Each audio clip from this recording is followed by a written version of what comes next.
Hi, ഇന്നൊരു കൈപ്പക്ക അച്ചാറിൻ്റെ റെസിപ്പിയാണ്. കൈപ്പക്ക എന്ന് പറയുമ്പോൾ നമുക്ക് ചില സ്ഥലങ്ങളിലൊക്കെ അത് പാവക്ക എന്ന് പറയും. അതിന് നമുക്ക് ആവശ്യമായ ഇൻഗ്രീഡിയൻസ് എന്തൊക്കെ നോക്കാം. നമുക്ക് അതിന് മുമ്പ് ആദ്യം നമുക്ക് അത് ഒന്ന് വഴറ്റിയെടുക്കണം. ഒന്ന് കുറച്ചൊരു ബ്രൗൺ കളർ ആവുന്ന വരെ ഒന്ന് വഴറ്റുക. ഇത്തിരി വെളിച്ചെണ്ണ ഒഴിച്ചിട്ട് ഒന്ന് വഴറ്റിയെടുത്താൽ മതി. പിന്നെ നല്ല ബ്രൗൺ കളർ നിൽക്കരുത്. അതിൻ്റെ ഒരു കയ്പ്പ് മാറ്റിയെടുക്കാനാണ് നമ്മളിങ്ങനെ ചെയ്യുന്നത്. പിന്നെ ഒരു പാൻ അടുപ്പത്ത് വെച്ചിട്ട് അത് ഞാൻ നല്ലെണ്ണയാണ് ഒഴിച്ചു കൊടുത്തത്. വെളിച്ചെണ്ണയിലും ഇത് നമുക്ക് ഉണ്ടാക്കാം. പിന്നെ അപ്പം തന്നെ നമുക്ക് ഉപയോഗിക്കാൻ പറ്റുന്ന ഒരു അച്ചാറാണ്. ഞാൻ നല്ലെണ്ണയ്ക്ക് ഇത്തിരി ഉലുവ ഇട്ട് കൊടുത്തു. പിന്നെ കുറച്ച് കടുക് ഇട്ട് കൊടുത്തു. പിന്നെ നമ്മൾ സാധാ അച്ചാറിലെ പോലെ ഇഞ്ചി, വെളുത്തുള്ളി, കരിവേപ്പ് എല്ലാം ഇട്ടിട്ട് നമുക്കൊന്ന് മിക്സ് ചെയ്ത് കൊടുക്കാം. നല്ല ബ്രൗൺ കളറൊന്നും ആവേണ്ട. നമ്മളൊന്ന് ജസ്റ്റ് ഒന്ന് വഴറ്റി കൊടുത്തിട്ട് അതൊക്കെ നമുക്ക് ആവശ്യമായിട്ടുള്ള പൊടികൾ ഇട്ട് കൊടുക്കാം. എരിവൊക്കെ നമുക്ക് നമ്മളെ ഇഷ്ടത്തിനനുസരിച്ചാണ്.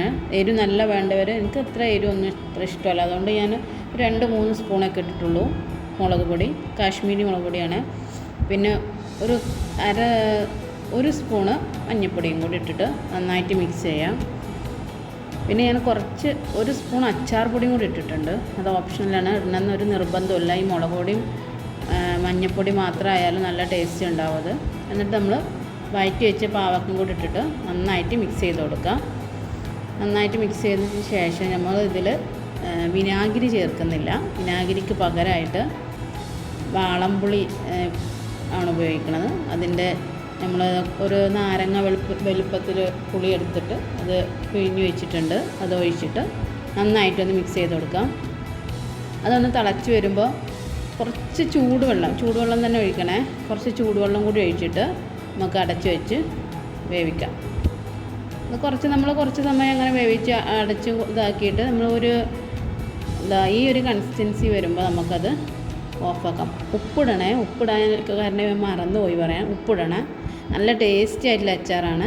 എല്ലാവരും ഒന്ന് ട്രൈ ചെയ്ത് നോക്കിയിട്ട് കമൻ്റ് അറിയിക്കണേ.